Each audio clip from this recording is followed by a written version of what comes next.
할렐루야. 우리 같이 해볼까요? 끝까지 믿음 지키는 사람을 기뻐하십니다. 지금 기쁨 시리즈를 쭉 하고 있잖아요. 끝까지 믿음, 항상 제가 묵상하는 거예요. 하나님 어떤 사람을 기뻐하실까? 믿음 있는 사람을 기뻐하시지만 끝까지가 들어가요. 끝까지. 제목이 길죠? 끝까지 변함없이 신실하게, 그죠? 끝까지 인내하면서. 하나님이 능력이 없으면 힘 있는 사람, 말 잘하는 사람, 똑똑한 사람, 잘난 사람을 하나님 기뻐하실 텐데, 하나님은 얼마든지 힘 있고 능력 있고 잘나고 똑똑하고 완벽하신 분이기 때문에 우리에게 뭘 보느냐? 신실한 사람, 변함없는 사람, 끈덕진 사람, 그죠? 그런 사람이 좋은 거예요. 그런 사람이 좋은 거예요. 끝까지 믿음 지켜서 하나님을 기쁘시게 해서, 하나님을 기쁘시게 하다가 마음의 소원이 이루어지는 체험자들이 되시기를 주의 이름으로 축복합니다. 설교 끝났어요. 그거는 이제 양념을 해가지고 오늘 이제 말씀을 전할 겁니다. 제가 표를 몇 개 준비를 했습니다. 화면을 보시면 한국 사람들 여러분 잘 아시죠? 한국 사람들이 세계 1위가 많아. 1위가 많은데 이게 바로 이번 주에 저기 신문 나온 겁니다. 이게 옛날 얘기가 아니에요. 중앙일보에 나온 건데요. 한국 사람은 세계에서 왕이요, 왕. 무슨 왕이라고 써 있어요? 이 기독교 신문이 아니에요. 일반 신문이요. 왕은 왕인데 세계에서 걱정왕이요. 걱정왕.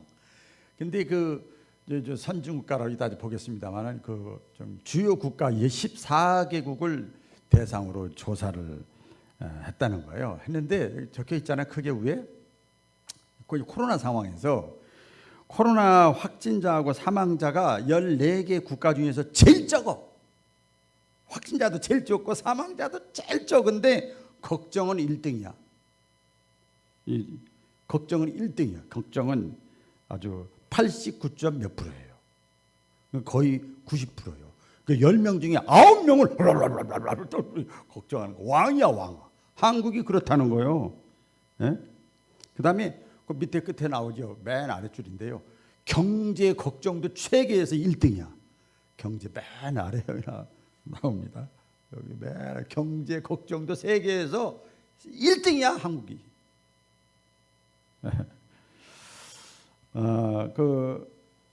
간염병 걱정으로 가장 많이 걱정하는 거예요.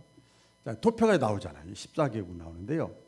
간염병 걱정으로 가장 많이 하는 나라가 대한민국이에요. 그래서 쭉 나라별로 쭉 있잖아요. 그렇죠. 코로나 간염병. 대한민국이 맨 밑에 빨간 거 89점 몇 %죠. 89%. 거의 90%요. 걱정 왕이야. 기독교 신문이 아니라니까요. 일반 신문이고. 또 보면요, 표가 또 있는데요. 자살이요, 자살률. 우리가 모든 걸 정확하게 인식하고 파악하고 시대 분별하고 코로나 상황 분별하고 신앙생활 분별하고 말씀을 분별하고 나를 보고 내가 어떻게 처신하고 행동해야 될 것인가 정확하게 아셔야 돼요. 그냥 들렁들렁 언론 듣고 움직이면 안 되는 거예요. 자살률 우리가 알죠. 자살률 올해 1월 달부터 6월 달까지입니다. 이게 금년 1월 달부터 6월 달까지 보니까 몇 명이 죽었느냐면요. 6,278명이에요. 6,278명. 여기 나오지, 여기 나옵니다. 자세히. 6,278명이 올해 1월 달 6월 달 6,000명 이상이 죽었다니까요. 놀라지도 않아. 진짜 웃겨요. 우리나라 얘기입니다. 남자가 4,354명이 죽었고 여자가 1,924명이 자살해서 죽었어요. 참고로 말씀드릴게요. 코로나로 인해서 1월 달부터 6월 달까지 몇 명 죽은지 아세요? 올해 8월 말고 요 같이 해서 272명 죽었어. 그것도 70대 이상 기저질환자가 96.7%야. 머리를 막 돌려요, 이럴 때. 한번 생각을 해보시라고요. 왜 자살했는가를 조사를 해보니까요, 나오는데 제가 여기다 안 올렸습니다. 범죄가 증가하고 외롭고 우울증 있고 대인 기피증 있고 두렵고 공포 확산 스트레스로 인해서 잔병이 자꾸 생긴다는 거예요. 이게 내적 병이 외적으로 막 번져나가는 거예요. 약한 데다가 뭔가 스트레스를 받으면 병이 생기는 거예요. 그게 확산되는 거예요. 의사들 얘기입니다. 미래에 대한 염려, 근심이 확산되고 절망적인 상황에 특별히 2030 여자들이 사살률이 많대요. 20대, 30대. 걱정이 막 태산 같은 거예요. 남자보다 여자가 더. 그 도표를 보면요.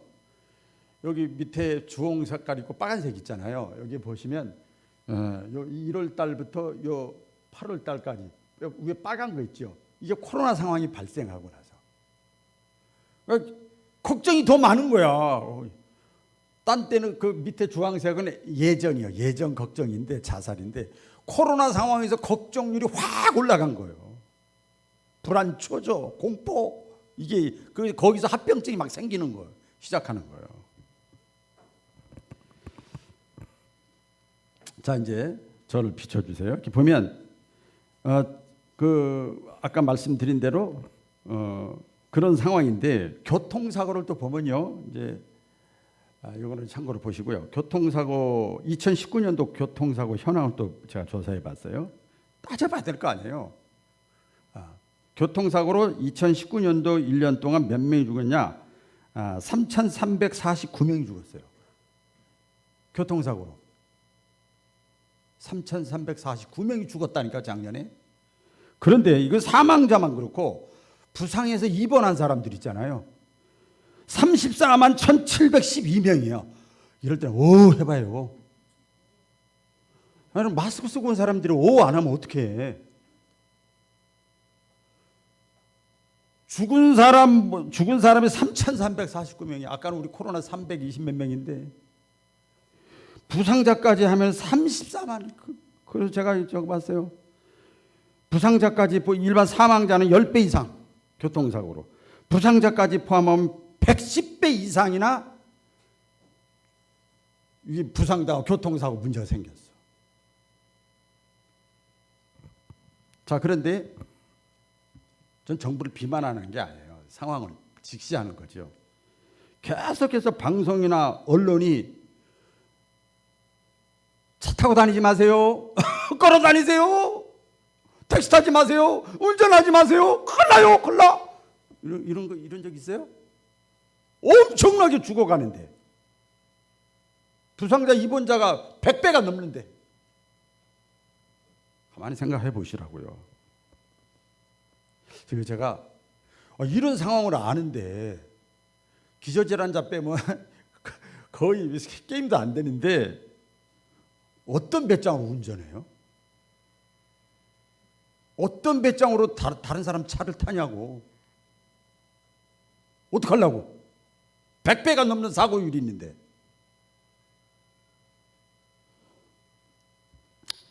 또 폐렴 2019년도 폐렴 사망자, 폐렴 있죠. 이제 코로나 바이러스가 폐렴하고 연관돼 있잖아요. 폐렴 사망자가 23,280명이요. 23,280명.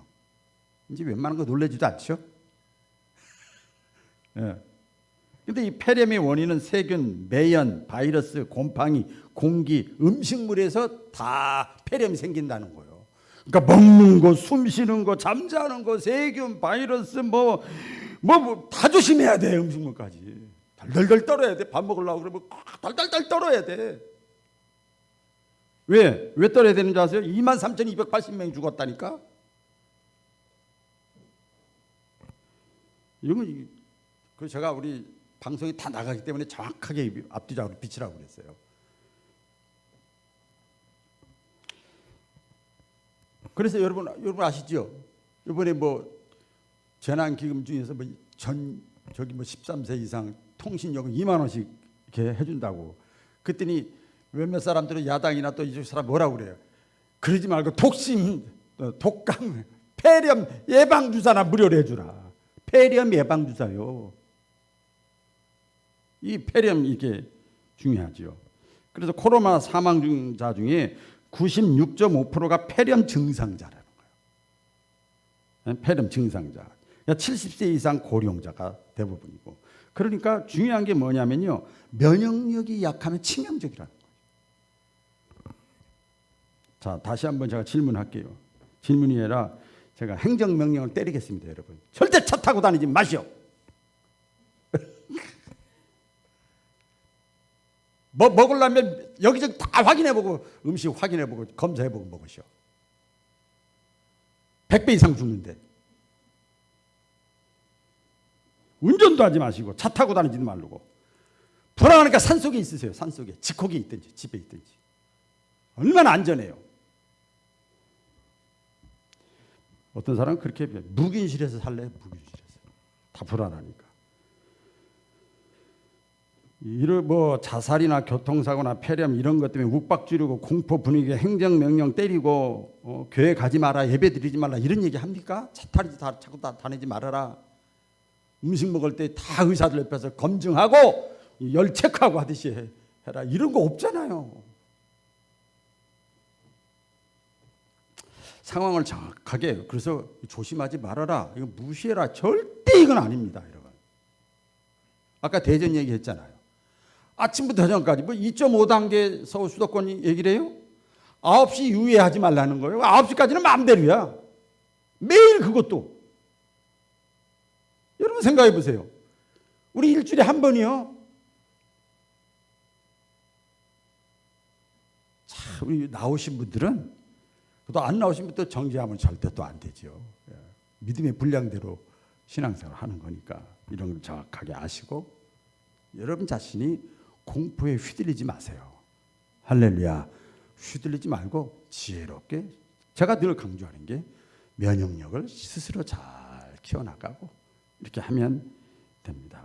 그래서 예배에 대해서 보면 예배가 뭡니까? 우리 지난주에도 예배에 대해서 말씀드렸는데 사람과 사람이 더불어 함께 모여서 하나님께 마음과 뜻과 정성, 몸 모든 행위 다 하나님께 드리는 게 예배예요. 더불어 함께. 영화 보는 게 아니라니까요. 영화 보는 게 아니에요. 그래서 하나님이 만들어 놓으셨잖아요. 더불어 함께 모여서. 그래서 성막을 만들고 성전을 만들고 교회를 만들었잖아요. 거기서부터 충전이 돼서 다 지키라니까요. 다 지키잖아요. 다 마스크 쓰고 다 써. 다 지켜요. 다들 체크하고 다 지켜요. 거리 두고 다 하는 거야. 그거 무시하는 게 아니라니까요. 그러면서 가장 중요한 거 지난주에 말씀드렸죠. 고3은 학교 가더라고. 고3은 실력 키워야 된다고. 힘들고 어려워도 다 만나더라고. 다 먹더라고. 다. 뭐가 중요한가? 중요성, 우선순위가 문제지 코로나 상황이 문제가 아니에요. 정확하게 우리가 아셔야 됩니다. 성전, 성막, 교회는 하나님이 세우셨어요. 그래서 이런 코로나 상황에서 우리 잘 생각하셔야 돼요. 우리 그동안 매일 교회 가서 들으면 하나님의 말씀을 듣잖아요. 그러면 내 생각, 세상적인 이 생각, 문자 이런 데 우선순위를 두지 말고 그거 참고하라니까요. 자, 참고해요. 참고 자 했다고 마스크도 준비하고 다 씻고 다 하라니까요. 거기보다도 내 뜻, 내 생각보다, 내 판단보다, 내 평가보다 하나님의 뜻, 하나님의 관점에서 예배를 드리시기를 주의 이름으로 축원합니다. 중요한 거죠. 그래서 이 코로나 상황 속에서 서론에 길게 말씀드렸는데 우리가 요동하지 않고 이럴 때 보세요. 이럴 때 근본으로 들어가야 되는 거예요. 신앙의 근본. 따라해보게. 신앙의 근본. 그렇죠. 이때 이제 어설프게 구렁이 담 넘어가도 수박 겉핥듯이 예배나 드리고 찬송하고 아멘하고 예배 참하고 도장 찍고 이거 가지고는 안 된다 이 말이야. 그 사람은 오래 못 가요 또. 그래서 신앙적인 근본적인 질문을 딱 던지는 거예요. 던지는 이자자 질문 던질 거예요. 그리고 그 말씀 오늘 말씀을 통해서 짧은 시간이지만 내가 깨닫고 해답을 얻고 끝까지 흔들리지 아니하고 요동하지 아니하고 좌우로 치우치지 아니하고 믿음을 지켜서 하나님을 기쁘시게 하는 자들 되시기를 다시 한번 축복합니다. 너무나 그렇죠. 자, 그러면 신앙의 근본 질문을 던지려고 그래요. 빨리빨리 다 던지려고 그럽니다. 자, 우리가 교회 나왔죠? 교회 나서 지금 뭐 하고 있어요? 예배 드리잖아요. 예배 드리잖아요. 교회 나왔다. 그리고 예배를 드린다. 왜 그래요? 예수 잘 믿으려고. 예수 잘 믿으려고. 예수 잘 믿으려고. 교회 믿는 게 아니에요. 예배 믿는 게 아니에요. 예수님에 대해서 잘 알려고. 예수님을 알려고 하니까 하나님도 알고 성령님도 알아야 되고 시대도 알아야 되고 마귀도 알아야 되고 천사도 알아야 되고 은사도 알아야 되고 다 알아야 되는 거예요. 그렇죠? 자, 교회 나오고 예배드리 나와서 예수님 제대로 하려고. 왜 그것도 설교할 때 꼭 성경을 읽고 하네? 이 성경은 뭐냐? 왜? 성경에 보면 나오잖아요. 구약 신약에 나오잖아요. 야, 너희가 성경 왜 보냐? 왜 보냐? 모든 성경은 나에 관한 기록이라. 예수님이 그랬어요. 그러니까 예수님을 더 잘 알기 위해 성경 보는 거예요. 오신 예수에 대해서 기록된 거야, 성경. 자, 그걸 통해서 예수님이 이 세상에 왜 오셨는가? 초림의 예수. 초림. 따라하기자 초림 예수죠. 자, 여기 보면 때가 되면 빛으로 오셨다고 그랬는데 마태복음 1장 21절입니다. 다 같이 시작. 이는 그가 자기 백성을 저희 죄에서 구원할 자이심이라. 예수님이 초림의 예수님이 이 땅에 왜 오셨다고? 근본 질문이에요.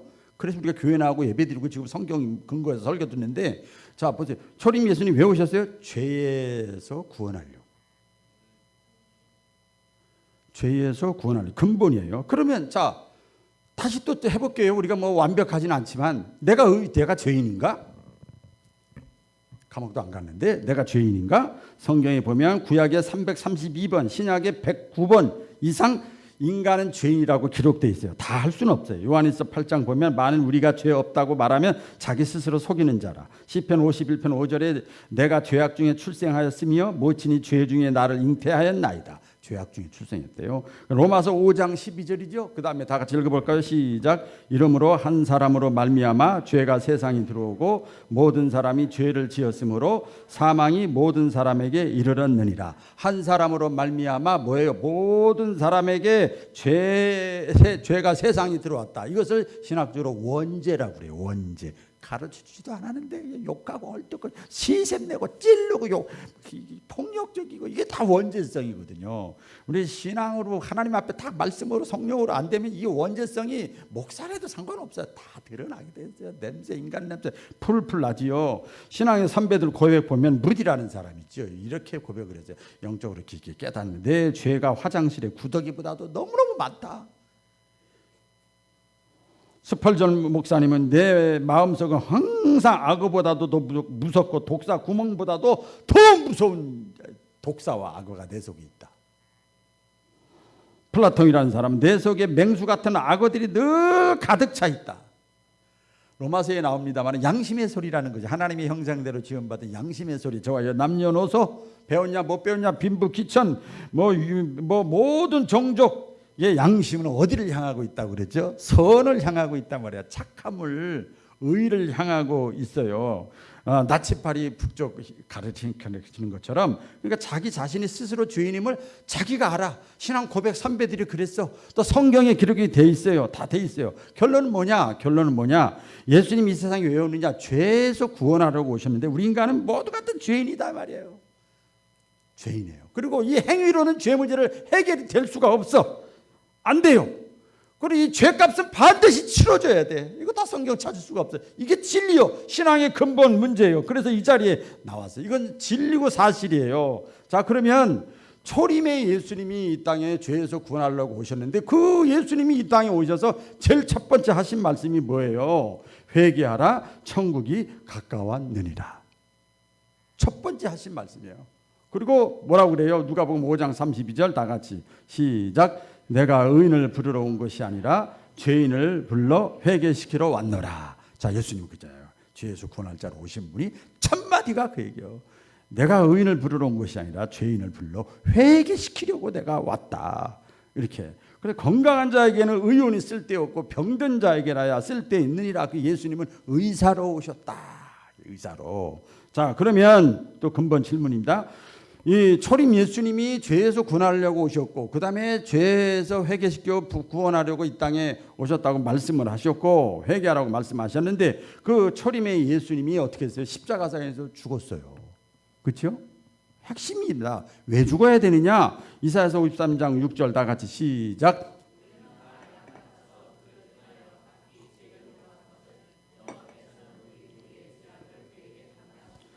우리 다 양 같아서 각기 제 길로 다 배가 사강으로 배가 산으로 올라가는 거죠. 전부 자기 소견대로 마음대로 신앙생활 하는 거지요. 이렇게 하는 거예요. 양 같아서 각기 자기 하고 싶은 대로 움직이는 거예요. 제 목회를 해보니까 이게 힘들더라고. 이게 아예 신앙의 애기 같은 애들은 그냥 이렇게 할 수 있는데 좀 되면 이게 힘들어요. 사사시대에 그래서 문제가 생긴 거예요. 여러분, 제 길로 갔거늘 여호와께서는 우리 무리의 죄악을 누구에게 담당시키셨어요? 그가 누구예요? 예수님에게 다 뒤집어 썼다 이 말이에요. 뒤집어 썼다. 담당시키셨도다. 인간이 스스로 해결할 수 없는 죄의 문제를 해결하기 위해서, 단번에 해결하기 위해서 양으로 소로 비둘기로 안 되니까, 밀가루로 안 되니까, 율법 가지고 안 되니까 예수님이 어린 양이 되셨어요. 할렐루야. 어린 양이 되셔서 죄값을 죽음으로 치렀어요. 그래서 예수님의 죽음을 대속의 죽음이라고 그래요. 할렐루야. 대신 죽어주셨다. 우리가 어떻게 증명하느냐? 예수님이 십자가에 돌아가실 때 7마디를 하셨는데 그 중에 하나가 뭐예요? 내가 다 이루었다. 할렐루야. 하나님의 사랑의 속성도 이루고, 그다음에 하나님의 공의의 속성, 죄값을 누군가 치러야 되는데 내가 다 죽음으로 다 이루었다. 죄의 문제를 해결했다. 대신 죽어준 거라니까요. 해결했다. 예수님이 그렇게 말씀하셨어요. 이상과 같이 보면 초림의 예수님께서는 초림 처음 오셨을 때는 죄인을 불러 구원하시기 위하여 이 땅에 오셨어요. 아멘. 자, 따라해 보겠습니다. 초림의 예수님은 죄인을 불러 구원하시려고 오셨다. 죄인이라고 그랬어요. 죄인을 불러 구원하려고 이 땅에 오셨어요. 자, 그러면 과연 또 성경에 보면 초림의 예수님만 나와 있는 게 아니에요. 그럼 재림한다는 말씀이죠. 재림의 예수님은 그럼 누구를 위해서 오실까? 초림의 예수님은 죄인을 불러 회개시키고 구원하려고 왔는데 재림의 예수님은 누구를 위해 이 땅에 오셨는가? 보면, 자, 그전 또 근본 질문 들어가 볼게요. 빨리. 재림 진짜야? 그 가짜 아니야? 저 질문하는 거죠, 뭐. 재림 진짜냐고. 반드시 이루어지는 거야? 오늘 본문의 내용이지요. 요한복음 14장 3절 시작.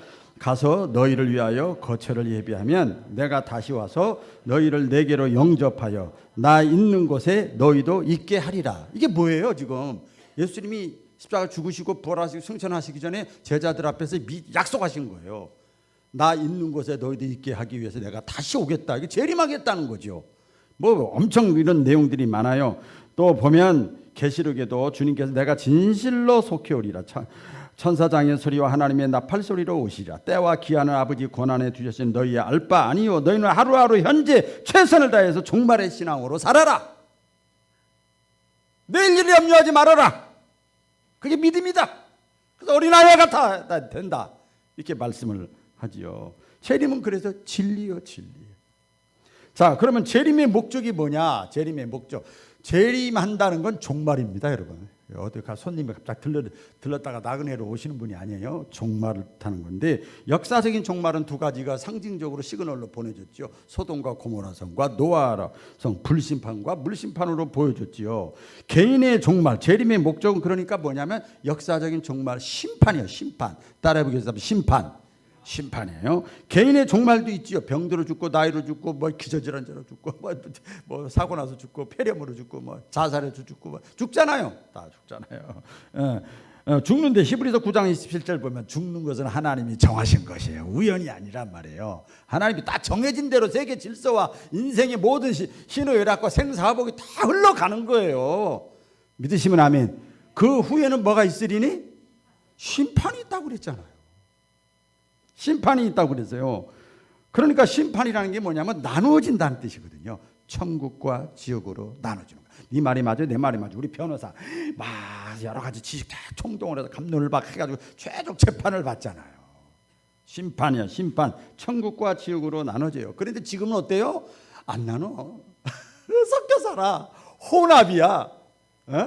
신앙생활 잘하는 사람이나 못하는 사람이나 이런 사람, 사기치는 사람이나 저기 사람, 자기 소견대로 신앙생활하는 사람이나 순수하게 사는 사람이나 다 그냥 냅두는 거예요. 야, 그거 뽑다가 다른 사람 거는 그런 거 있어요, 여러분. 저기 해보니까요. 저 권사님, 저 장로님, 저 청년, 신앙생활 남들이 봐도 저 사람은 그래도 뭐 괜찮은 사람인데 저 사람을 많이 확 잡았고 빼봐. 그러면 그 주변에 웅덩이가 제가 시골에서 목회해보니까요, 더 파요. 냅둬야 돼. 하나님께 기도하는 거예요. 그런 거 있더라고요. 재림의 목적은 심판입니다. 자, 그러면 초림의 예수님은 죄인 때문에 왔는데 왜 재림해요? 왜 재림해? 자, 누구를 위한 사건인가? 핵심입니다. 누구를 위한 사건인가? 자, 우리 고린도서 15장 19절에 보면 사도 바울이 이런 얘기를 했어요. 그리스도인의 소망이 다만 이 세상뿐이면 신자들이 이 세상에서 그리스도인들이 가장 불쌍한 사람이라. 그리스도인의 소망이 이 땅뿐이면. 또 요한복음 14장 14절 우리를 위하여 초소를 예비하면 우리를 영접하러 다시 오시겠다. 예수님의 제자들 우리 그리스도인. 또 예수님 비유로 말씀했죠. 알곡과 쭉정이를 그날에 내가 반드시 나누어 주리라. 알곡. 잘 들으세요. 양과 염소를 내가 그날에, 지금은 다 섞여 있지만 다 나누리라. 양. 그다음에 또 나오죠. 미련한 다섯 처녀와 지혜로운 다섯 처녀. 그날에 가서는 반드시 예수님 재림할 때 신랑이 온다. 그럼 나누어진다는 거예요. 그 지혜로운 다섯 처녀 있죠. 자, 그러면 여기서 하나님이 보실 때 그리스도인, 그 다음에 우리, 알곡, 양, 지혜로운 다섯 처녀는 누구냐? 누구냐 이 말이요. 여러 가지로 표현을 했는데 창조주 하나님께서 보실 때는 자기 백성들이죠. 자기 백성을 죄해서 창조주 하나님께서 보실 때는, 또 아버지 하나님이 보실 때는 자기 자녀죠. 그죠? 자기 자녀죠. 가족이죠. 예수님께서 보실 때는 십자가와 부활을 믿는 자들, 예수님을 믿는 자들이죠. 비슷한 얘기예요. 그러면 그리스도인, 알곡, 양, 자기 백성, 자기 자녀들, 지혜로운 다섯 처녀가 어떤 사람이냐? 여기 써 있잖아요. 어떤 사람이냐? 끝까지 죽을 때까지, 코로나 아니라 코로나 할아버지가 오고 메르스가 오고 사스가 오고 뭐 별 천지가 개백하고 뭐 그래도 전쟁이 일어나도 핍박이 있어도 똑같은 얘기죠. 그렇죠? 그래도 끝까지 평생 동안 오직 믿음을 지키고 사는 사람들이 양이고 우리고 알곡이고 지혜로운 다섯 처녀예요. 다시 말씀드리면요, 재림은 누구를 위한 사건이냐? 누구 때문에 다시 오느냐? 누구를 부르러 이 땅에 다시 오시느냐? 끝까지 믿음을 지키고 사는 사람들, 이것을 성경에는 사도 바울은 의인이라고 그래요. 의인. 할렐루야. 죄인을 부르러 오는 것이 아니라 의인을 부르러 온다. 다시. 하나님의 관심은요, 이제부터는 누구에게 있는 줄 아세요? 의인에게 있어요. 자기 자녀에게 있어요. 아무리 이 세상에 사람이 많아도요, 내 자녀. 저도 이게 비유가 될지 모르겠어요. 딱 보면요, 내 자녀만 보이고, 어쨌든 지방에 같은 데 가면 우리 신자만 보여. 사랑동상교회 무슨 연합집회 같은 데 보면 이게 그렇게 사람이 많아도 우리 교회 신자 뒷모습만 봐도 알아. 다 알아. 내가 누군지 다 안다니까. 앞모습 볼 필요도 없어. 걷는 모습만 봐도 누구지 딱딱딱 맞춰. 관심이 있으니까. 하나님의 관심은 내 자녀에게 있는 거예요. 네? 여러분 잘 기억을 하셔야 됩니다. 그래서 오늘 본문 1절에 보면 너희는 마음에 근심하지 말라. 하나님을 믿으니 또 나를 믿으라. 1517년 종교개혁 일으킬 때 마틴 루터가 뭐라고 그랬어요? 이걸 깨달은 거예요. 그래서 오직 의인은, 우리가 무슨 의인이야, 죄인이지. 근데 의인은 예수 믿음으로 의롭다함을 받는다. 의인은 뭐로 살아요? 믿음으로 말미암아 살리라. 어떤 경우에도 믿음을 붙잡는 거예요. 믿음의 길을 가다가 흔들리면 안 된다는 거예요. 여러분 아시죠? 입술로만 주여 주여 한다고 다 천국 가는 게 아니라 내 아버지 하나님의 뜻대로, 네 뜻대로, 네 생각대로 하지 말고 행하는 자라야 들어가리라. 그러면서 마태복음 24장에 그러잖아요. 그러나 그날에 가서 여러 가지가 있을 텐데 믿음 있는 자를 보겠느냐 그랬어요. 다 경고하다고 이미 다 말씀을 했잖아요. 무디라고 하는 사람이 그런 얘기를 했어요. 언젠가 소개한 것 같은데, 이 부흥사인데요. 그대 자신을 믿어보라. 그대는 반드시 실망할 때가 올 것이다. 그러면 친구를 믿어보라. 그러나 그들은 죽거나 그렇지 않으면 그대와 반드시 헤어질 것이다. 그대의 명성을 믿어보라. 어느 때에 회방하는 혀가 그것을 뒤집어 엎어놓을 거 오래 가지 못하고 원수와 대적자가 많아질 것이다. 그러나 그리스도를 믿어보라. 그대는 현세와 내세의 후회함이 없을 것이다. 할렐루야. 현세와 내세의 후회함이 없을 것이다. 질문하고 마칠게요. 여러분, 믿음의 사람입니까? 이런 상황 속에서 내가 내 믿음 잃지 않으려고, 믿음의 줄을 놓지 않으려고 내가 힘쓰고 있습니까?